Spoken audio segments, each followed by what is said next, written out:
মুমিন বান্দার প্রথম যে কোয়ালিটি, মুমিন বান্দার প্রথম যে কাজ, সেটি হলো তার ওক্ত মতো নামাজ পড়তে হবে এবং নামাজের ভিতরে যত্ন নেওয়া লাগবে। আল্লাহর নবী সাহাবীরা জিজ্ঞেস করলো, হুজুর আমরা কেমন করে নামাজ আদায় করব, আমরা কেমন করে ইবাদত করব? নবী করিম সাল্লাল্লাহু আলাইহি ওয়াসাল্লাম বলেন, আন তা'বুদাল্লাহ কাআন্নাকা তারাহু ফাইল্লাম তাকুন তারাহু ফাইন্নাহু ইয়ারাক।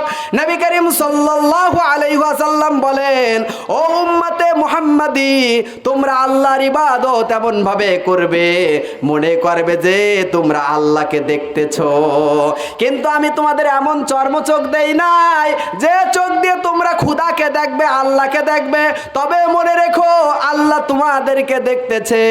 অতএব তুমি যখন নামাজ আদায় করবে, নামাজের ভিতরে ভয় ভীতি নিয়ে নামাজ আদায় করা লাগবে। আমার বন্ধুগণ, কোন পীর সাহেব যদি নিজের মত মতন সালাত আদায় করে, সালাত হবে। যদি কোনো মসজিদের ইমাম সাহেব নিজের মন গড়া মত দিয়ে নামাজ আদায় করে, নামাজ হবে। যদি কোনো বক্তা বলে এতদিন যেভাবে পড়িছো আজকে আমি বক্তা যেটা বলে যাচ্ছি সেটা হবে, চলবে? আমার বন্ধুগণ, নবী করিম সাল্লাল্লাহু আলাইহি ওয়াসাল্লামের একজন সাহাবী নাফে রাদিয়াল্লাহু তাআলা আনহু মসজিদে নববীতে সালাত আদায় করতেছেন। আখেরি জামানার নবী বলে দিলেন, না আখেরি জামানার নবী বলে দিলেন, কাম ফাসাল্লি ফাইন্না কালাম তুসাল্লি। এ নাফে, তুমি নামাজ পড়ো, তুমি নামাজ পড়ো নাই। এই সাহাবী তিনবার করে সালাত আদায় করলো। আল্লাহর নবী বললেন, ও নাফে তুমি নামাজ পড়ো, তোমার নামাজ হয় নাই। আল্লাহর নবীর সাহাবী নাফে রাদিয়াল্লাহু তাআলা আনহু বললেন যে আমাকে আপনি নামাজ শিক্ষা দিয়ে দিন। নবী করিম সাল্লাল্লাহু আলাইহি ওয়াসাল্লাম বলে দিলেন, সাল্লু কামা রাআইতুমুনি উসাল্লি। এ নাফে, তুমি সালাত আদায় করো যেভাবে করে আমি নবী তোমাদের সামনে দাঁড়িয়ে এই 22-23 বছরে তোমাদেরকে সালাত আদায় করা দেখিয়ে দিয়েছি, সেভাবে করে তোমরাও সালাত আদায় করো। আল্লাহর নবীর সাহাবী হুযায়ফা রাদিয়াল্লাহু তাআলা আনহু ইয়ামেন দেশে সফর করতে গেলেন।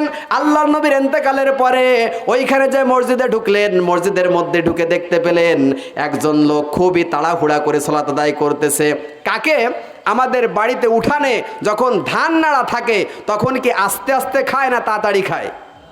কাক যেমন তাড়াতাড়ি ঠোকর মারতেছে, ওই লোকটা নামাজ তেমন তাড়াতাড়ি তাড়াহুড়া করে আদায় করতেছে।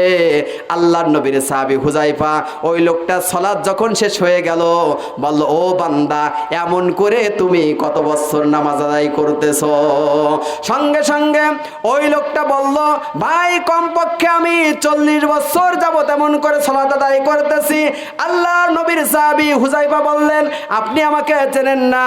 আমি আল্লাহর নবীর সাহাবী হুযায়ফা, আল্লাহর কসম করে বলি, আপনি যেভাবে সালাত আদায় করতেছেন আরো 40 বছর যদি এমন করে আদায় করেন তাহলে এক ওয়াক্ত সালাত আল্লাহর দরবারে কবুল হবে না। যদি ইমাম সাহেব একটু বড় সূরা ধরে, কয় কি আজকে ইমাম সাহেবের মনে হয় খাওয়া ভালো হয়েছে, এই জন্যই বড় সূরা ধরেছে। আর যদি একটু তাড়াতাড়ি ছেড়ে দেয়, কি আজকে মনে হয় দাওয়াত রয়েছে, কোন বাড়ি ব্যস্ত খুব, পেটে খিদে, এই জন্য আজকে ইমাম সাহেব সূরা ছোট ধরেছে। কথা বলেন ঠিক কিনা? ইমামকে ভারী ঝামেলা। বড় পাঞ্জাবি গায়ে দিলি হুজুররা সব জামা কাপড়ের দাম বাড়াই দিল, ঠিক না বে ঠিক? আবার যদি ছোট্ট একটা গায়ে দেয়, ও হুজুররা টেডি হয়ে গেছে। ডিজিটাল যুগ তো, এখন ডিজিটাল বাদ দিয়ে এখন কি আসতেছে? এতদিন ডিজিটাল ছিল, এখন কি স্মার্ট হয়ে গেছে। হুজুররা একজন ছোট পাঞ্জাবি গায়ে দিয়া দিচ্ছে। আগের হুজুররা কত বড় বড় জুব্বা গায়ে দিতে, এখন সব ছোট ছোট জামা, ঠিক না ভাই ঠিক? আমার বন্ধুগণ, আলোচনার ওদিকে যাব না। নামাজ পড়তে হবে কার জন্য? ইবাদত করতে হবে কার জন্য? রমজানের রোজা রাখতে হবে কার জন্য? যদি আমাদের কোনো জায়গায় আল্লাহকে বাদ দিয়ে পৃথিবীর কোনো মানুষ, পৃথিবীর কোনো নেতা, পৃথিবীর কোনো খাতা, পৃথিবীর কোনো মানুষদেরকে খুশি করার জন্য কোনো ইবাদত হয়, তাহলে ওই ইবাদতটা হয়ে যাবে শয়তানের জন্য। কার জন্য? শয়তানের জন্য। আল্লাহ রাব্বুল আলামিন সূরাতুল আনআমের 162 নম্বর আয়াতে বলেন, কুল ইন্না সালাতি ওয়া নুসুকি ওয়া মাহইয়ায়া ওয়া মামাতি লিল্লাহি রাব্বিল রব্বিল আলামিন। আল্লাহ রব্বুল আলামিন নবীকে লক্ষ্য করে বলে দিলেন, হে আমার হাবিব, হে আমার বন্ধু, তুমি পৃথিবীর সকল মানুষদেরকে জানিয়ে দাও, নিশ্চয় আমার নামাজ, আমার কুরবানি, আমার জীবন, আমার মরণ লিল্লাহি রব্বিল আলামিন, বিশ্ব জগতের প্রতিপালক একমাত্র আল্লাহর জন্য। কথা বলেন ঠিক কিনা?